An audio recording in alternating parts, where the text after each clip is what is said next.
About life-threatening situations such as flooding and also wildfires. Well, joining me now is the security and intelligence expert, Professor Anthony Glees. Good to have you on the programme, particularly for this historic moment. Now, we understand that if it goes to plan, every 4G and 5G device in the country should emit this 10-second warning sound. Are you confident it'll work? Well, it didn't work properly in Florida. The company Everbridge that is also supplying this signal got its contract removed just 2 days ago. It's a very big blow. Scared everybody witless in Florida when it went off at 4 o'clock in the morning.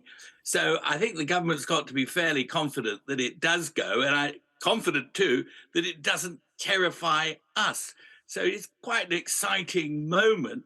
The government is connecting directly through the mobile phone masts with each and every one of us who has a smartphone of one kind or another. It's a big day in that sense. Yeah, we're talking about millions of phones, aren't we, right across the country? I mean, how complicated is it sending a signal to every smartphone in the UK?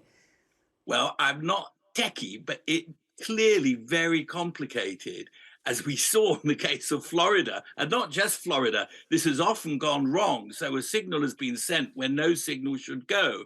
We're now going to see if, when a signal is meant to go out, it does actually go out. But that's just the most kind of superficial aspect of what will be a hugely expensive experiment. I mean, last year, Everbridge, the American company that's selling this software all around the world, not just to the UK or United States, they made profits in excess of $400 million and a 17% increase in what they're getting. So we're talking really big amounts of British taxpayers' money for this gig. And it may not be to everybody's liking. I believe in good security, and I believe in warning people in a timely and appropriate way wherever possible.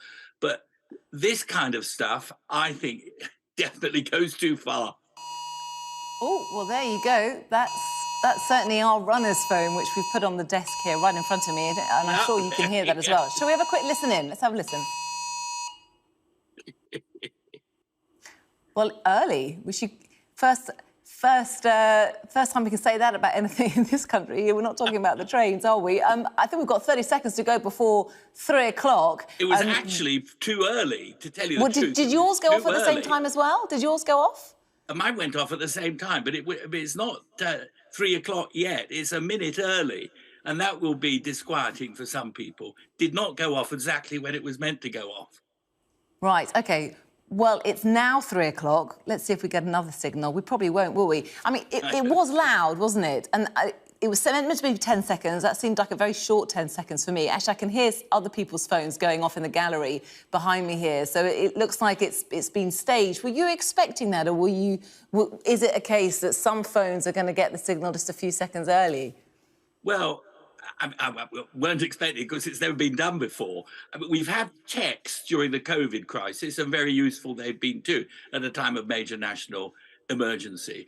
But we've never had anything like this. And as I said before, it's very hard to know exactly what people want you to do in a real emergency when you get this. The text may say, in your region there's a fire, or in their region a terrorist, or in your region there's a flood. But then what? You know, do you kiss your backside goodbye? Do you run into a cellar if you're lucky enough to have one? Do you go into the street? The danger that this sort of thing can cause panic is probably as great as trying to keep people from getting into a dangerous situation. You know, I understand they have it in America. It doesn't work very well there. And I understand that it's an IT gizmo that you can sell to people and make a lot of money. But just because you can do it doesn't mean you should do it. And it puts the government in direct contact with each and every smartphone user. The government said they're not going to gather data from us. They're not going to misuse this in any way.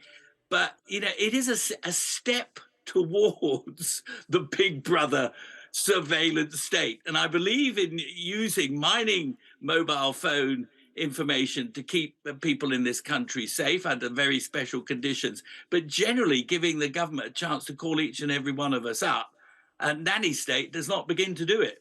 Yeah, well, you certainly sound sceptical. I'm just going to read out the little notice that's come with it, with the phone that I've got in front of me here. It says, "This is a test of emergency alerts, a new UK government service that will warn you if there's a life-threatening emergency nearby. In a real emergency, follow the instructions in the alert to keep yourself and others safe. Visit gov.uk/alerts for more information. This is a test. You do not need to take any action." But the question that you raise is, in a real-life situation, if there was a real emergency, would people understand the information being given to them and the instructions being followed? I mean, Oliver Dowden was on Sky News a little earlier. Of course, he's the new Deputy Prime Minister, saying this could save people's lives. So maybe it's better to have a belt and braces approach here. Well, I mean, one should never say no, but I don't see precisely how it can save people's lives unless it is very, very tightly focused on a specific area. I mean, Well, in they were Canary talking Wharf. about wildfires or floods. You know, we've seen some devastating floods in this country recently. You know, flash flooding happens very quickly. You could target this to an area of the country where they're at risk of flash flooding and indeed people drowning. Well, I know that in theory you could do it, and the techie people who sold this to Oliver Dowding and other governments have been going on for more than 10 years. It's not just this government that's bought the idea. They're obviously being told, oh, you'll save lives. And as I say, if you're Canary Wharf or in the Palace of Westminster, this kind of alert could indeed be useful. But I don't see how you could make it that specific. And more generally, you could face all kinds of situations where the ordinary punter really would not know what to do. And panic, in many cases, panic is more dangerous than anything else. So I do feel this is a step too far, and I do feel particularly elderly people may be distressed and alarmed by it. And I think government should beware. Their track record with IT is appalling. People may remember, you know, we said there weren't going to be Brexit problems because the borders were going to be all smart technology, it was all going to be done with tracking, etc. Governments aren't good at this. They get sold stuff and it doesn't work. So good security, absolutely. Alerting people, absolutely, particularly at times of crisis, absolutely. But in everybody's home, I don't think so, not in this way. OK, we'll leave it there. Professor Anthony Gleeson, thank you so much for your time. Let's talk to Tom Cheshire, our correspondent, who's joining us from West London. We've had cameras up and down the country, haven't we, Tom? In West London, much reaction? Did you hear it?